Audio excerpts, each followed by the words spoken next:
भाई धरती पर अगर प्रदूषण है, अगर प्रजातियां खत्म हो रही हैं, अगर जीव जंतुओं का हाल बुरा है, तो इसके लिए कौन जिम्मेदार है? मनुष्य के अलावा क्या कोई और जिम्मेदार है? सारी समस्याओं की जड़ कौन है? मनुष्य कौन है? हम लोग जिम्मेदार हैं। तो इन समस्याओं को ठीक कौन कर सकता है? कैसे कर सकते हैं? अच्छा काम बाद में करेंगे, पहले बुरा काम करना बंद करेंगे। भाई अगर एक नदी में हम प्रदूषण डालना बंद कर दें तो नदी का पानी तो बहता रहता है, ऊपर से साफ पानी आ रहा है। गंदगी डालना बंद कर देंगे तो नदी तो तुरंत साफ हो जाएगी, गंदा पानी बह जाएगा, ऊपर से साफ पानी आ जाएगा। लेकिन अगर हम अपनी आदत में हमने नहीं बदलाव किया और हमने कहा नदी की सफाई करेंगे, कर पाएंगे? हम ही तो है गंदगी का कारण। गंदगी बंद कर दो, सब ठीक हो जाएगा। किसी जगह को आप एक चार दीवारी करके छोड़ दो, बंद करके, आप देखो 5 साल में अपने आप उसमें जंगल खड़ा हो जाएगा। जंगल लगाने की आवश्यकता पड़ी? प्रकृति अपने आप जंगल खड़ा कर देती है। सब जंगल ही हुआ करता था, हमने सारे जंगल काट के खेत बना डाला, घर बना डाले, शहर बना डाले, यही तो किया। हम अगर किसी जगह पर अपना हस्तक्षेप बंद कर दें, जो गलत हस्तक्षेप कर रहे हैं, तो चीजें अपने आप ठीक हो जाती है ना।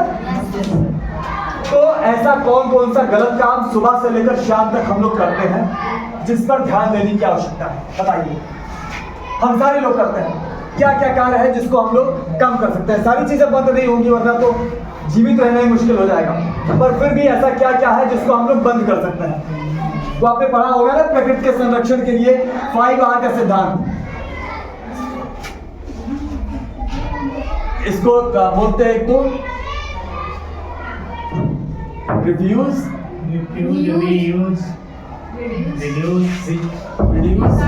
रिसाइकिल,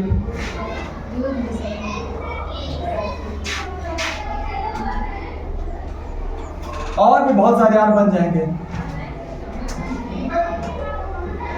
है ना। तो प्रकृति के संरक्षण के लिए ये तमाम चीजें होती हैं। रिफ्यूज क्या होता है? मना करना, किसी चीज का इस्तेमाल रिफ्यूज कर देना, मना कर देना। ऐसी कौन सी चीजें हम लोग करते हैं जिसका इस्तेमाल आज ही हम लोग रिफ्यूज कर सकते हैं? ऐसी कौन सी मतलब चीजें जो पर्यावरण को नुकसान करती हैं? एक एक करके हाथ उठाइए, कौन बोलेगा? बताइए क्या क्या रिफ्यूज कर सकते हैं जिससे पर्यावरण हमारा बचे? पेड़ पौधे ना काटें। अगर हम लोग आज संकल्प ले लें कि पेड़ पौधा नहीं काटेंगे तो क्या कोई समस्या है?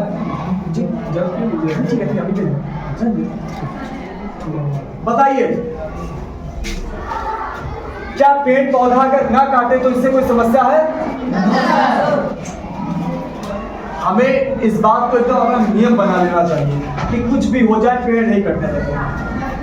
घर बनाने जा रहे हैं, घर को 2 फीट पीछे बना लेंगे, लेकिन अगर उस 2 फीट पे कोई पेड़ आ रहा है तो उसको नहीं काटेंगे, है ना।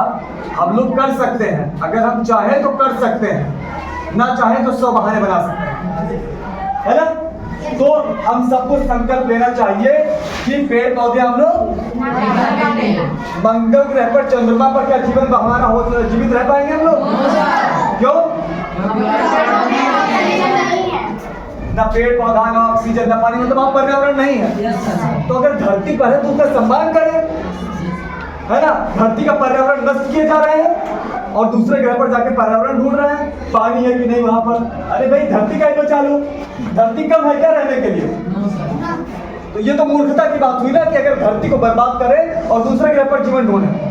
अगर धरती का सम्मान करते हो उसके बाद सोचे कि चलो भाई और भी जीवन की खोज की जाए, तो बात समझ में आती है। धरती को तो बर्बाद किए पड़े हम लोग। हर मिनट में फुटबॉल के मैदान का आकार का जंगल धरती से काटा जा रहा है, हर मिनट में।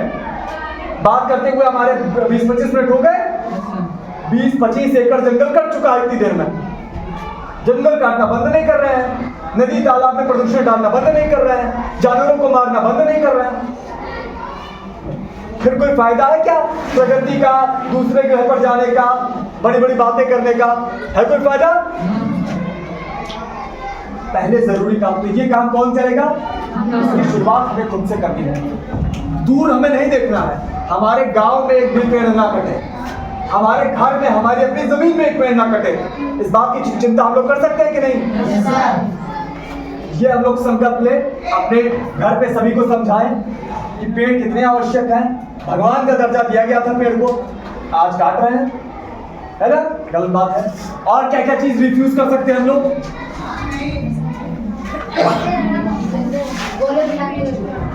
पटाखे, गोले तक पटाखे रिफ्यूज कर सकते हैं। अगर आप में से कोई पटाखा नहीं लगाया तो कौन कौन बीमार पड़ जाएगा? चक्कर किसे किसे आने लगेगा अगर पटाखा न लगाए तो? है? नुकसान किसको हो जाएगा रुपए पैसे का? भगवान किससे किससे नाराज हो जाएंगे अगर पटाखे नहीं लगाए तो? है कोई? रिफ्यूज कर दो, भाड़ में गए पटाखे नहीं लाए। बोलो सब लोग, भाड़ में गए पटाखे। गलत चीजों को ऐसे ही बोलना चाहिए। और क्या क्या चीज रिफ्यूज कर सकते हैं? नदियों को नहीं गंदा करना, ऐसी बात कर लो, है ना? तो नदी में हम लोग क्या क्या ऐसा फेंकते हैं जिससे नदी गंदी होती है?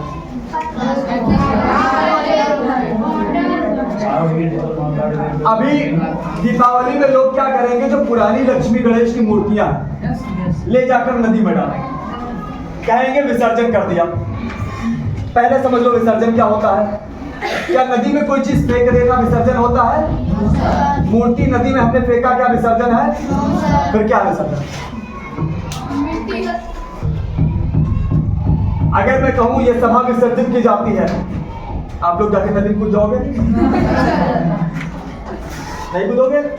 तो विसर्जन का क्या मतलब हुआ? सभा विसर्जन का क्या मतलब हुआ? सभा खत्म।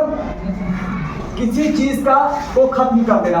विसर्जन पूजा पाठ में दो चीजें होती हैं, एक होती है स्थापना और उसका जो विपरीत होता है उसको कहते हैं विसर्जन। जब हमें पूजा करनी होती है ना, चाहे भगवान की चाहे अपने पितरों की, हम लोग पहले उनका आह्वान करते हैं कि हे ईश्वर, है ना, या हे हमारे पितरों, आ जाइए, आपकी पूजा करनी है ना? अभी पितृपक्ष में लोगों ने अपने पितरों को बुलाया, भोजन अर्पित किया और बाद में अंतिम दिन पितृ विसर्जन किया। मतलब पितरों को नदी में ढकेल दिया, पितरों से कहा था आप अपने स्थान पर चले जाइए जहां पर आप हैं। तो स्थापना का मतलब होता है, स्थापना का मतलब होता है हे ईश्वर, हे पितरों, हमारे स्थान पर आ जाइए, आपकी पूजा करनी है। और जैसे ही पूजा खत्म होती है, हम कहते हैं हे ईश्वर, हे पितरों, आप अपने स्थान पर वापस लौट जाइए। जो ये हमारी प्रार्थना है कि आप अपने स्थान पर वापस लौट जाइए, इस प्रार्थना को कहते हैं विसर्जन। मूर्ति विसर्जन या पितृ विसर्जन जो भी कहें, ये हमारी प्रक्रिया कहलाती है। नदी में ले जाकर फेंक देना ये विसर्जन नहीं है। नंबर एक बात। नंबर दो बात, प्राचीन समय में ऐसी हानिकारक चीजों की मूर्तियां नहीं बनाई जाती थी जैसे आज बनाई जा रही है। आज जो मूर्ति हम लोग लेकर आते हैं किस चीज की बनती है? मिट्टी, बांस तो थोड़ा बहुत उपयोग करते हैं। ऊपर एक मोटी परत होती है प्लास्टर ऑफ पेरिस। कभी आपका हाथ टूटा हाथ पर किसी का प्लास्टर लगवाते हैं? वो प्लास्टर ऑफ पेरिस का होता है, मजबूत होता है ना? ये प्लास्टर ऑफ पेरिस जो है ये पानी में जाता है और पानी को बुरी तरह प्रदूषित करता है।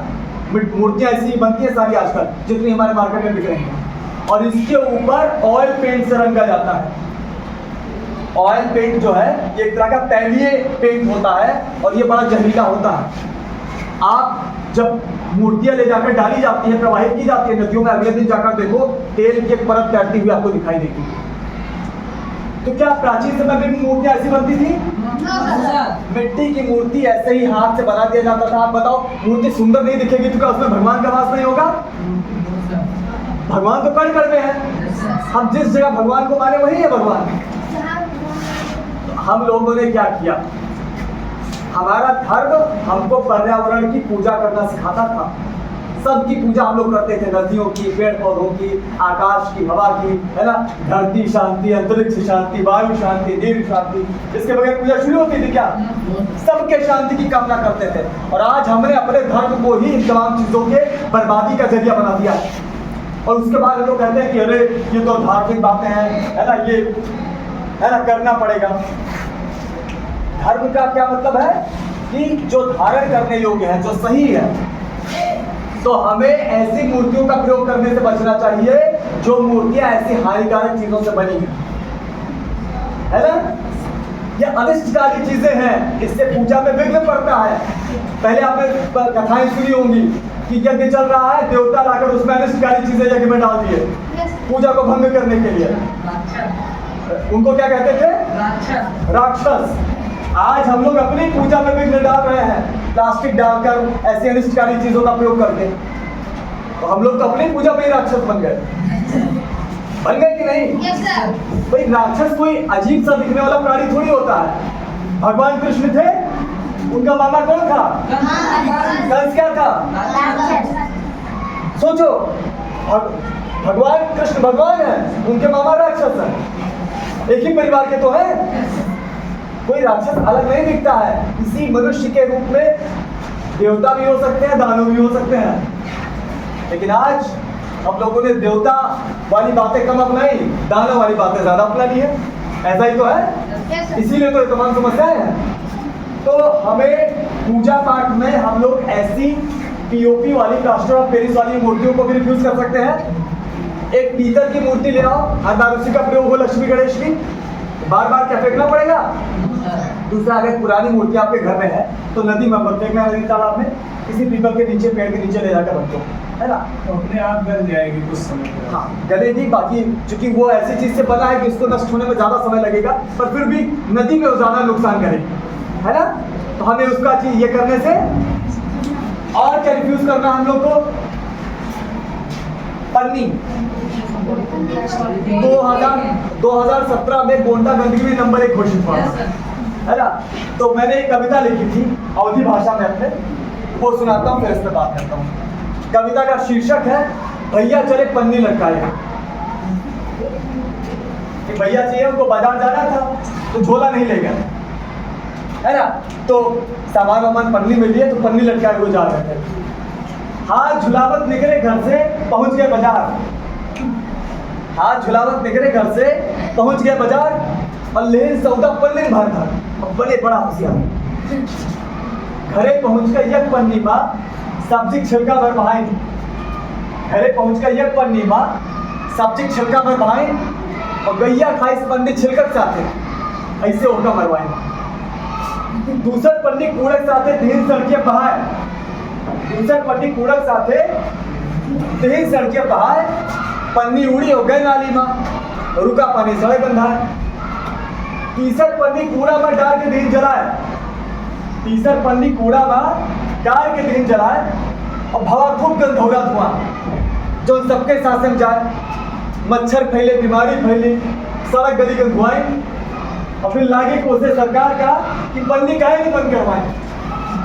तो भैया पन्नी बंद करो, और झोरा लियो निकाल, ना मरे गाय और ना हुए गंदगी, और सुधर जाए शहर हमारा।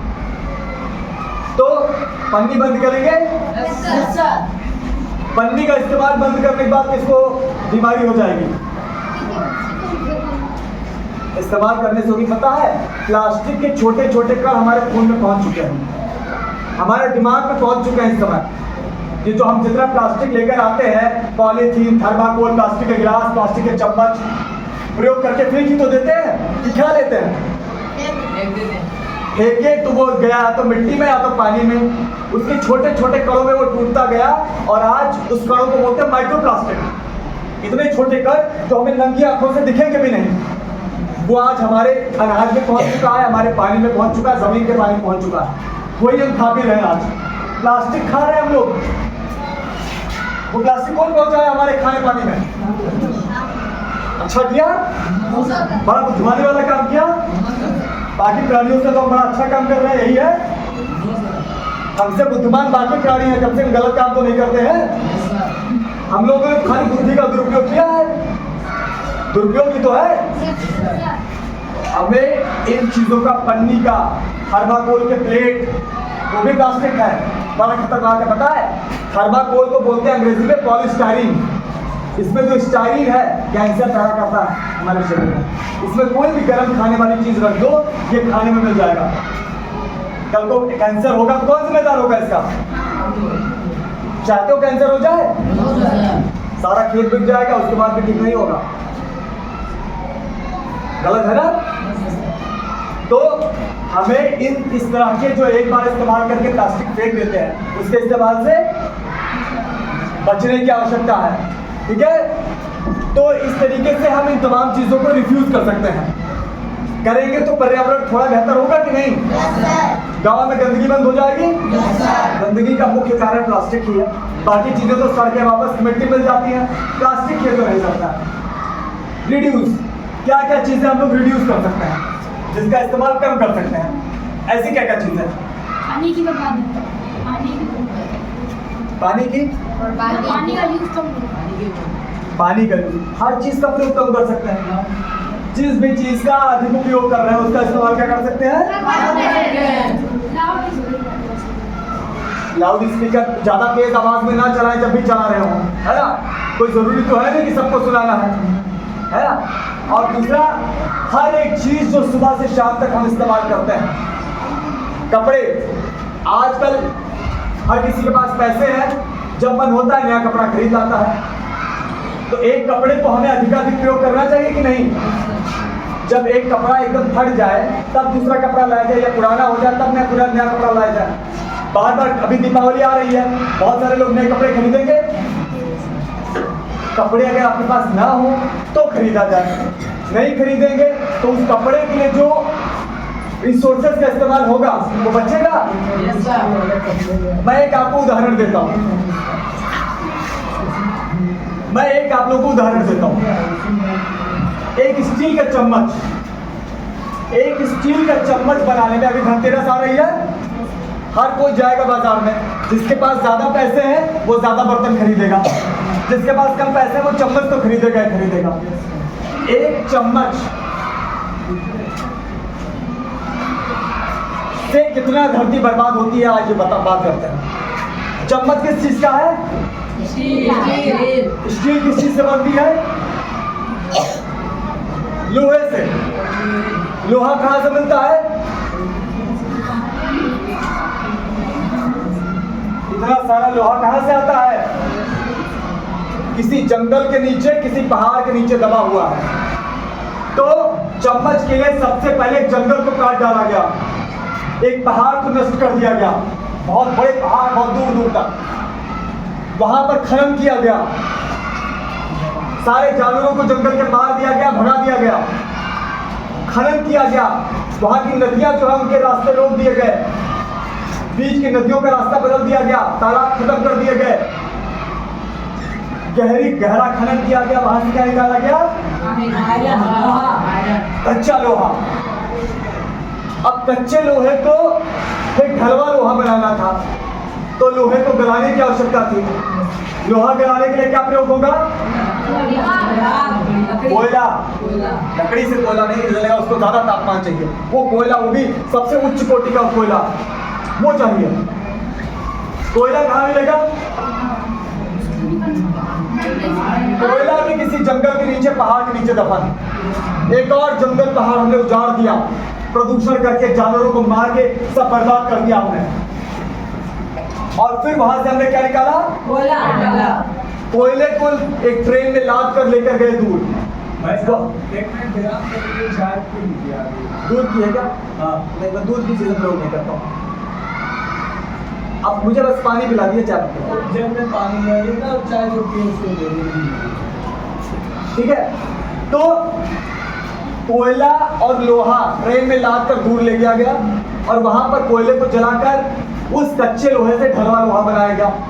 ढलवे लोहे के बड़े बड़े ब्लॉक बने, फिर उसको लाद कर एक और फैक्ट्री में ले जाया गया, फिर वहां पर कोयला लेकर गए हम लोग, फिर उसको गलाकर वहां पर स्टील बनाया गया, फिर उस स्टील को एक और फैक्ट्री में लेकर गए, वहां फिर कोयला लाया गया, उसको गलाकर वहां पर चम्मच बनाया गया, और फिर कई 100 किलोमीटर, कई 1000 किलोमीटर की यात्रा करके वो चम्मच आया हमारे बाजार में, और फिर जाके हमने क्या खरीदा?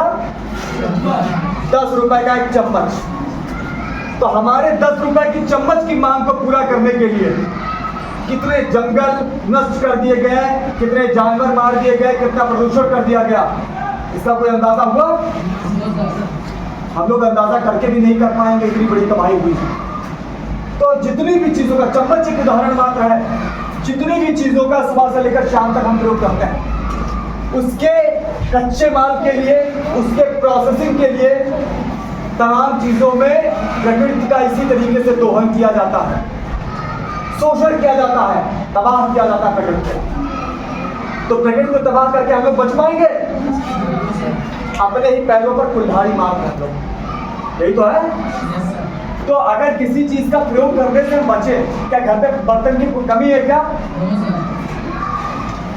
तो जब कमी नहीं है तो जबरदस्ती नई चीजें खरीदने का कोई औचित्य नहीं है। कोशिश करें किसी भी चीज का प्रयोग हम लोग जितना संभव हो उसका प्रयोग ना करें, रिड्यूस करें, जितना कर रहे हैं उससे कम करें। खरीदने गए अगर 2 गिलास तो 1 ही गिलास खरीदें, है ना, ज्यादा खरीदने गए कम खरीद लें, इससे भी तो फायदा होगा ना।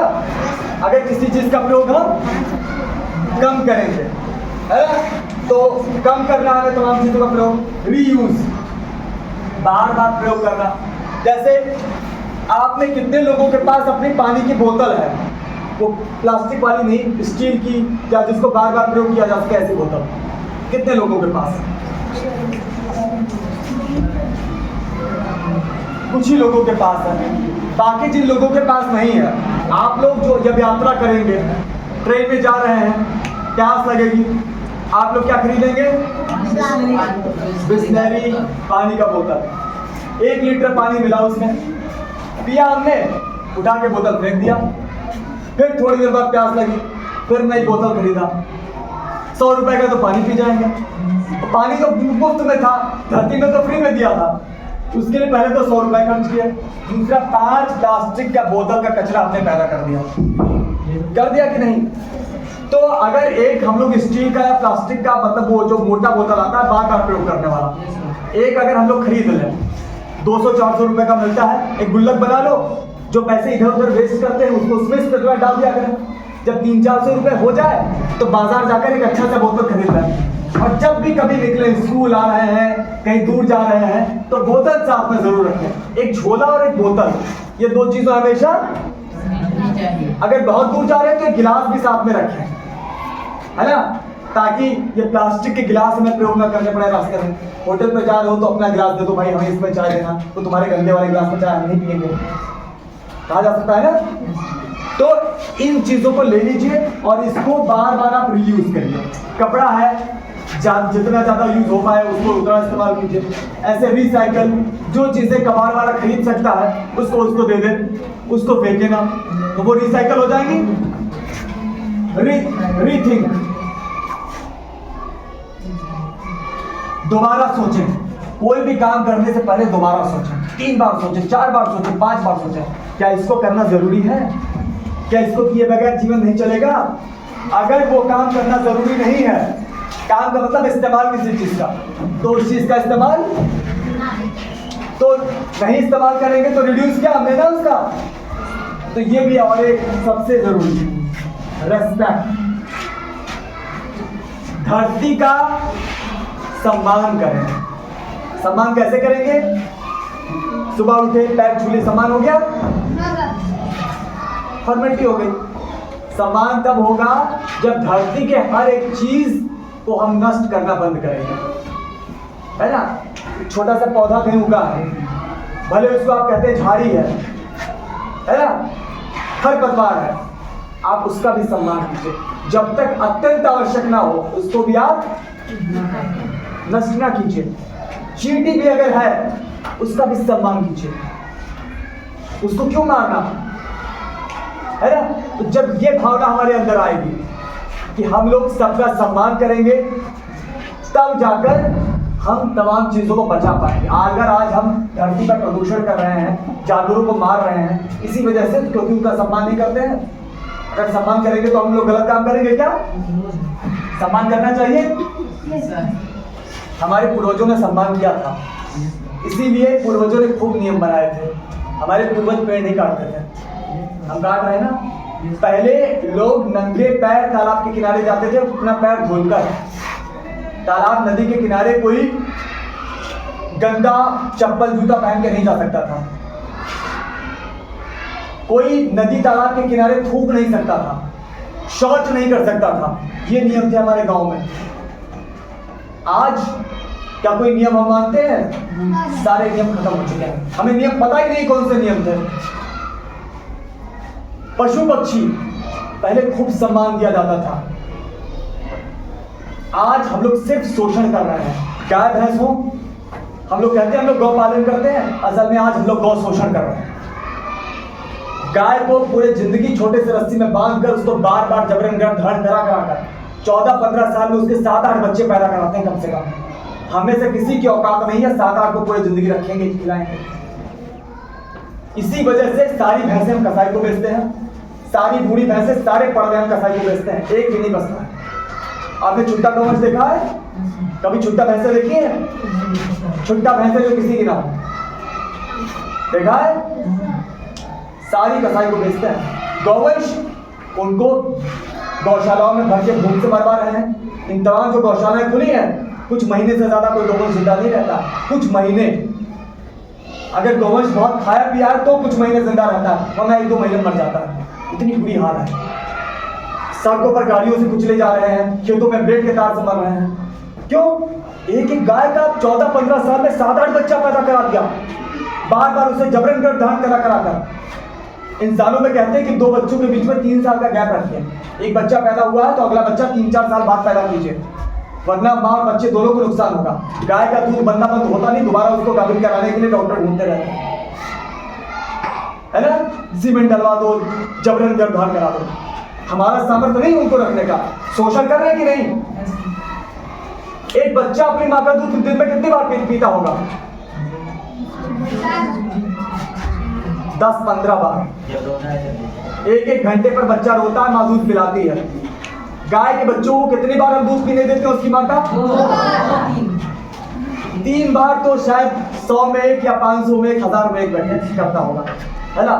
और शुरू में 2-4 दिन कर देता, उसके बाद नहीं करने देता होगा। अब बताओ, 2 बार जरा सा दूध पीते खींच के किनारे भी कर दिया जाता है। 2 बार माँ का जरा सा दूध पीकर कोई बच्चा पेट भर सकता है? इसी कारण भैंसों के अंदर बच्चे अधिकतर मर जाते हैं छोटी सी उम्र में। कई लोगों से बात करते हैं, भैया पड़वा क्या करते हो? भैया हमें यहाँ पड़वा जो है मर जाते हैं बचपन में। क्यों मर जाता है? कुपोषण के कारण, पर्याप्त खाना नहीं मिलता। अब बताओ, वो गाय दूध किसके लिए बना रही है? हमारी माँ ने किसके लिए दूध बनाया था? और उस बच्चे को जिसका असली हक है उस दूध पर, उसको दूध नहीं पीने को देते हैं, पूरे दिन बांध के रखते हैं। फिर हम कहते हैं जय गौ माता, जय गोपाल। भगवान कृष्ण आज होते तो हमारे ऊपर खुश होते। कंस भी तो अत्याचार कर रहा था दूध दही के लिए गोकुल वासियों के ऊपर। हम लोग कंस वाला काम कर रहे हैं। ये काम करने से बचना चाहिए कि नहीं? तो अब एकाएक घर पे जाकर ऐसा नहीं है कि आपको बछड़ा खोल देना है बिना, है ना? नहीं तो घर पे खाओगे मार। कोई सवाल हो तो पूछ सकते हो। कोई सवाल है दिमाग में, कुछ नहीं आया तो दूध कैसे मिलेगा? चलो जो प्रश्न हो पूछो, पूछ सकते हो। कोई बात पूछो भाई, प्रश्न पूछोगे तभी तो समझ में आएगा। बछड़े को छोड़ देंगे दूध पीने के लिए, दूध कहाँ से मिलेगा? दूध किसके लिए है प्रकृति में? क्या हम लोग दूध पीते बच्चे हैं, बछड़े हैं, परवे हैं?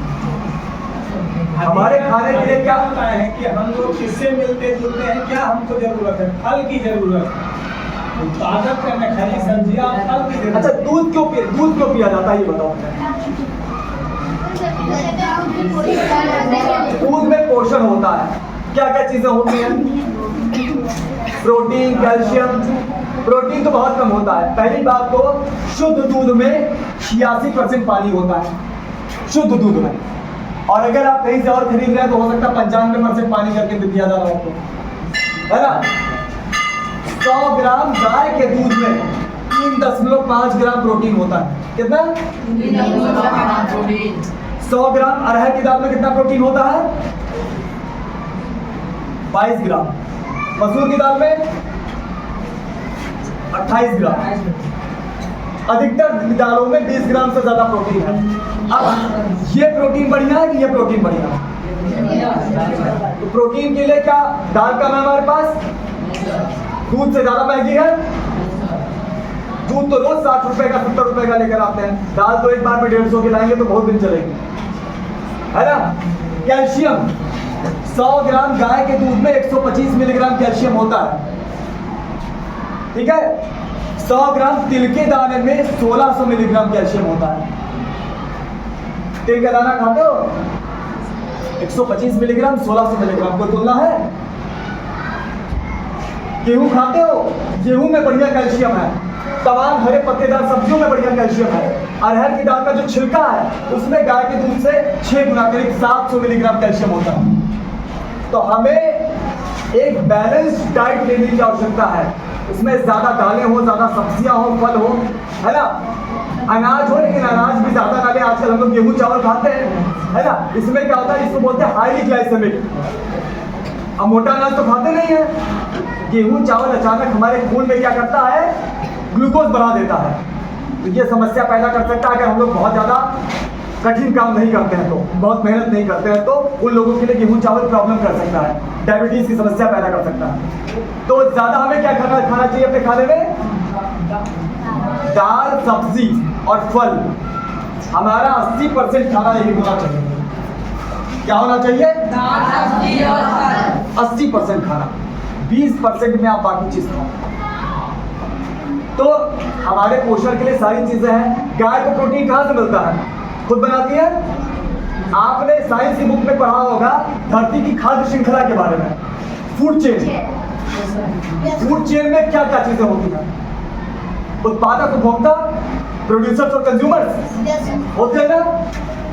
फूड चेन में प्रोड्यूसर होता है और कंज्यूमर। कंज्यूमर भी एक प्राइमरी कंज्यूमर है और एक सेकेंडरी कंज्यूमर है ना। प्रोड्यूसर कौन है फूड चेन में? हमारी खाद्य श्रृंखला में उत्पादक कौन है? पौधे, पेड़ पौधे नहीं पड़े, पेड़ पौधे, है ना। वो क्या है? उत्पादक। और सारे जानवर क्या है? कंज्यूमर, उपभोक्ता है। उसमें भी दो तरह के उपभोक्ता है, प्राथमिक और द्वितीय, प्राइमरी कंज्यूमर और सेकेंडरी कंज्यूमर। और वो सारे क्या है?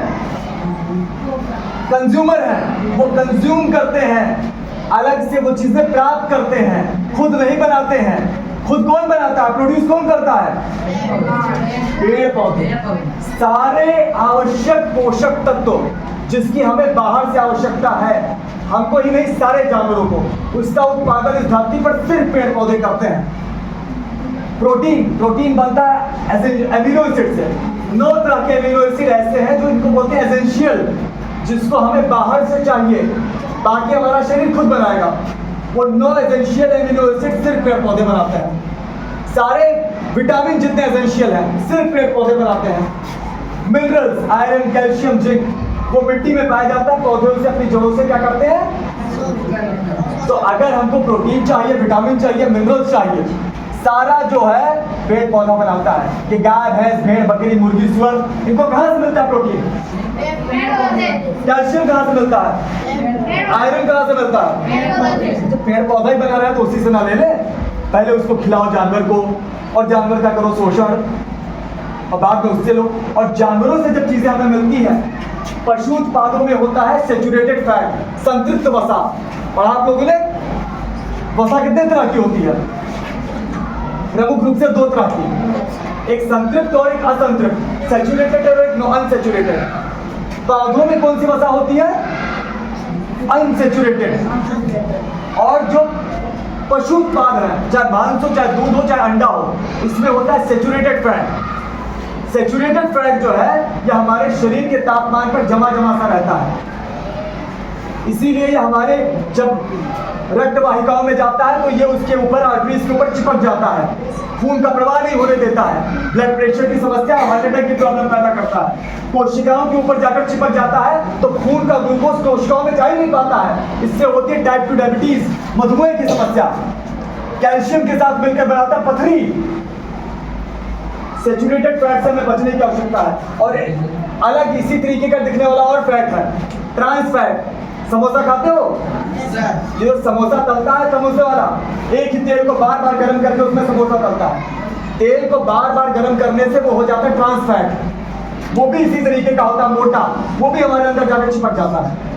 ऐसी चीजों का प्रयोग क्या, इससे हमें बचने की आवश्यकता है। ठीक है, तो पेड़ पौधे प्रोड्यूसर है, सारे पोषक उत्पाद पेड़ पौधों से हम प्राप्त करें वो ज्यादा शुद्ध रहेगा।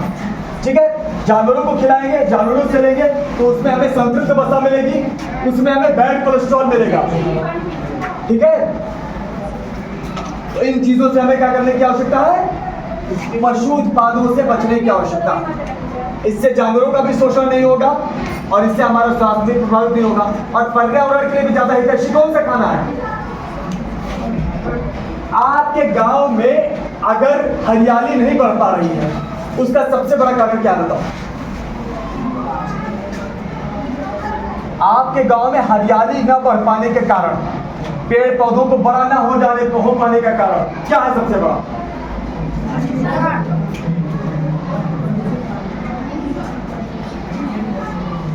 पेड़ अगर आप लगाते हो, एक पेड़ मान लो लगा दिया आपने घर के पास, उस पेड़ को सबसे ज्यादा खतरा किस बात से है?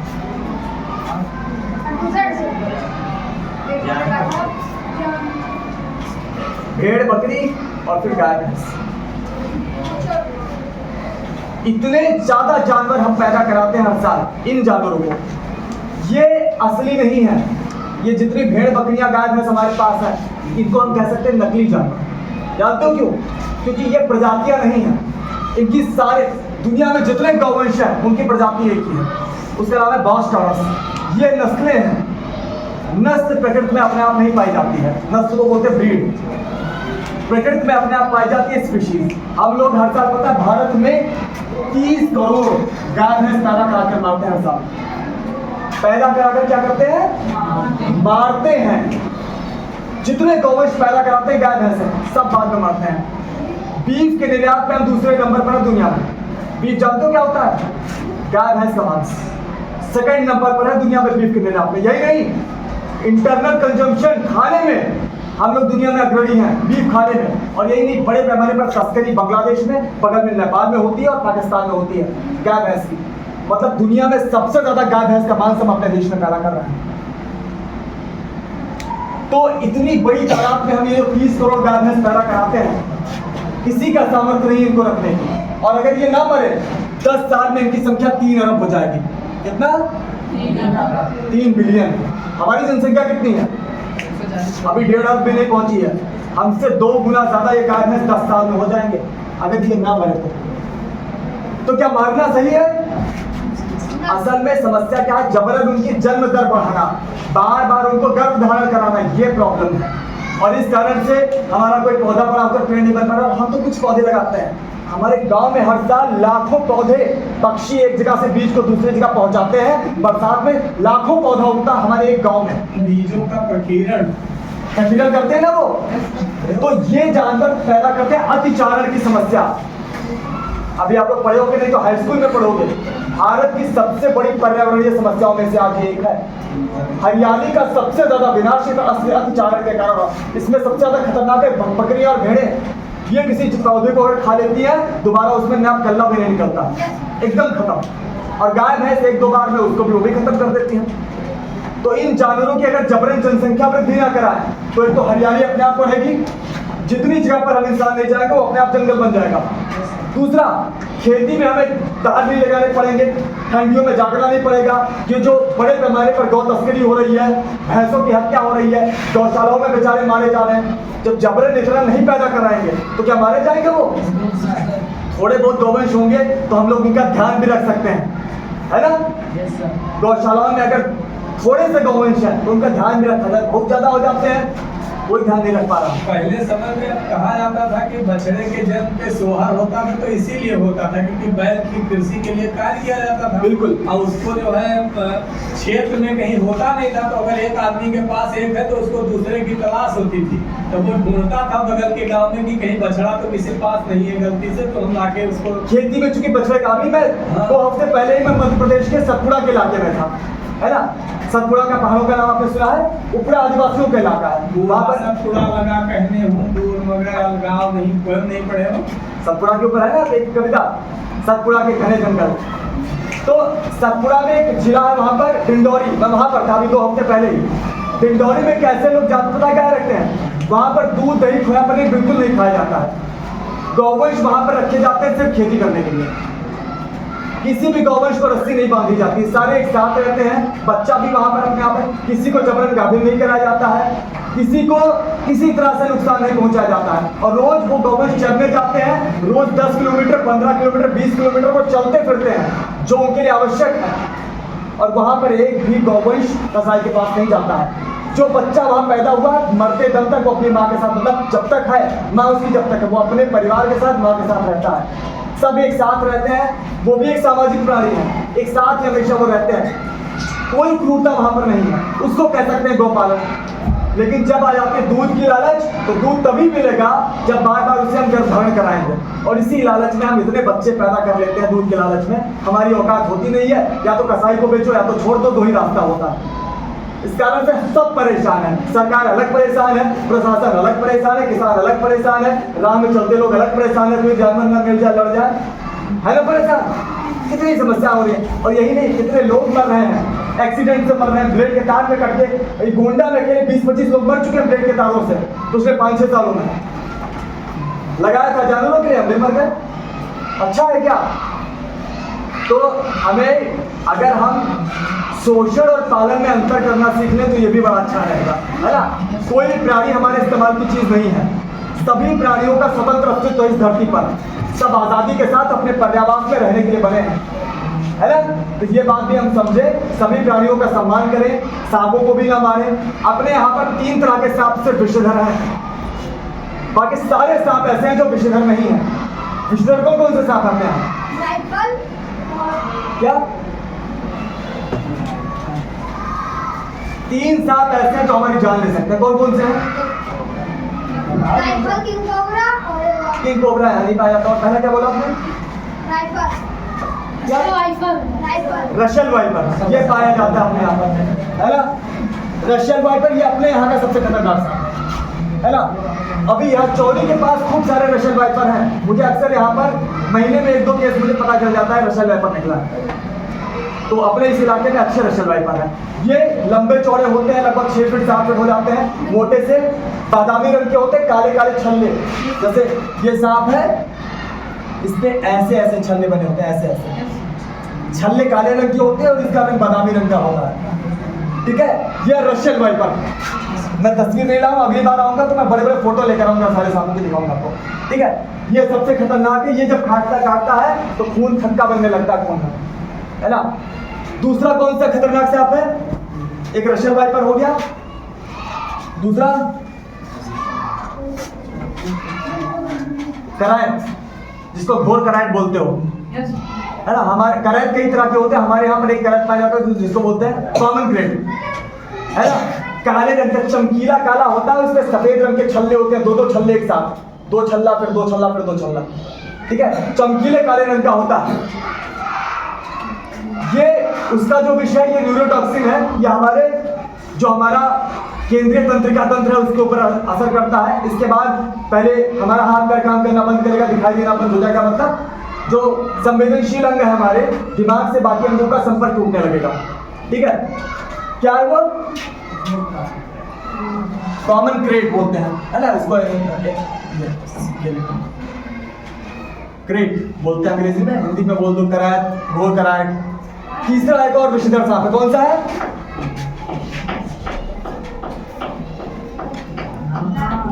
नाग, है ना। नाग भी कई तरह के होते हैं। कोबरा हमारे यहाँ जो पाया जाता है उसको बोलते हैं स्पेक्टिकल कोबरा, ठीक है। क्या है स्पेक्टिकल? क्या होता है? चश्मा, नाक के फन के पीछे ऐसे चश्मा बना होता है ना। चश्मा ऐसे ही तो होता है, नाक के फन के पीछे ऐसे चश्मा बना होता है। उसको हम लोग देहात में कहते हैं खड़ाऊ बना हुआ है, उसके गांव में लोग कहते हैं उसके खड़ाऊ। तो ये है भारतीय नाग भी इसे कहते हैं, स्पेक्ट्रल कोबरा कहते हैं। इसके अलावा कोबरा और के तरीके के होते हैं अपने भारत में, और भी कोबरा ऐसे एक होता है मोनोक्लेट कोबरा, किंग कोबरा, ये भी पाए जाते हैं, ये पर अपने इलाके में नहीं। तो ये बस 3 सांप अपने यहाँ पर ऐसे हैं जो विषधर हैं। कौन से सांप ऐसे हैं जो विषधर नहीं है? अजगर, अजगर में कोई विष नहीं है।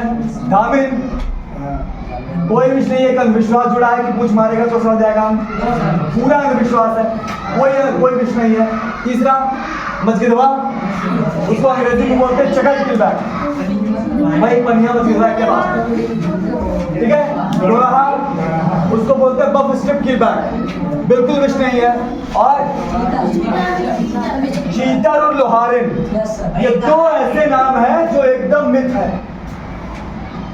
चीतर लोहारिन नाम का कोई सांप नहीं है। कई बार लोग इनको भी चीतर कहते हैं, क्रैब को भी नहीं, तो एक सांप है बच्चे को ही लोहारी मान लेते हैं। लोहारिन, और एक सांप है कॉमन वुल्फ स्नेक।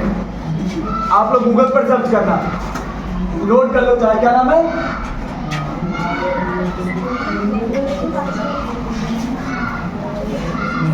इसको हिंदी में साखड़, भेड़िया सांप, ये भी सभी कहते हैं। ये बिल्कुल विषधर नहीं होता, पूरा गोंडा इसको बोलता है चीतर, बिल्कुल विष नहीं है।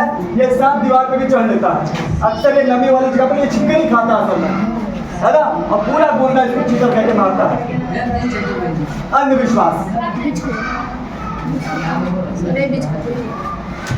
बिच खोपड़ी, वो होता है मॉनिटर लिजार्ड, कोई विष नहीं है। छिपकली के तरह जितने प्राणी हैं पूरे एशिया में, किसी में कोई विष नहीं है, सिर्फ अंधविश्वास है। उसको, उसके बच्चों को बिचखोपड़ी अक्सर बोलते हैं, है ना, और कि वो मारेगा तो थूक देगा तो ये हो जाएगा, सिर्फ अंधविश्वास है ना। वो बड़े शर्मीले प्राणी है, हमेशा दूर भागते हैं, इंसान को देखेंगे भाग जाएंगे, है ना। हम भी उनसे दूर हैं, वो भी हमसे दूर हैं, क्या दिक्कत है? कोई विष नहीं, कोई खतरनाक नहीं है। यहाँ तक कि वो जहाँ पर रहेगा वहां पर तमाम सांप नहीं आएंगे, फायदेमंद है ना। तो इन सांपों को नाम नोट कर लीजिए, Russell Swiper, Common Thread, Spectral Cobra. Google पर इनका फोटो देखिएगा और इनसे आप सावधान रहिएगा।